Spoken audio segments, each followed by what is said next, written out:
Birinchi ayollarga oltida kelganman.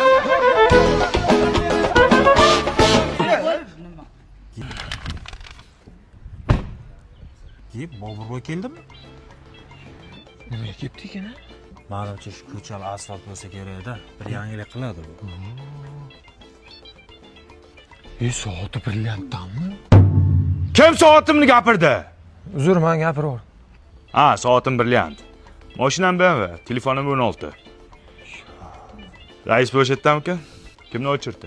O'chirt men edim, endi siz kirib chiqavering, zarur bo'lsa bir yangilik kutib qolamiz, ha? Ha, mahallam uchun juda ham katta yangiliklarim bor.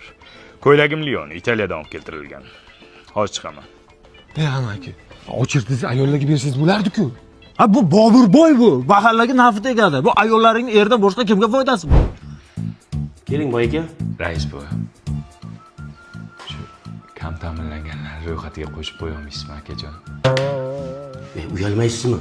Shuncha mashinangiz bor, uyingiz bor. Ular birontasi meni nomimda emas. Men ataylab boshqalarning nomiga qilib qo'yganman.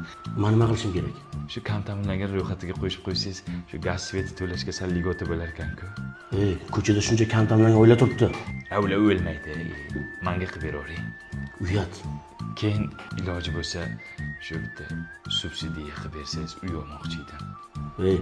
Subsidiya uy yo'qlarga qilib beriladi. Ha, uy yo'qlar nima? Harakat qilsin, mehnat qilsin, intilsin, olsin-da, Mani xitoylik tadbirkorlar kelyapti-ku, sezoni keldi. Shularni kvartiraga qo'yib pul ishlatdim $500 Tavba qildim, tavba. Keyin rais buva, agar iloji bo'lsa shu bola pulini ham to'g'rilab bersangiz, bolamga pul olmoqchi edim.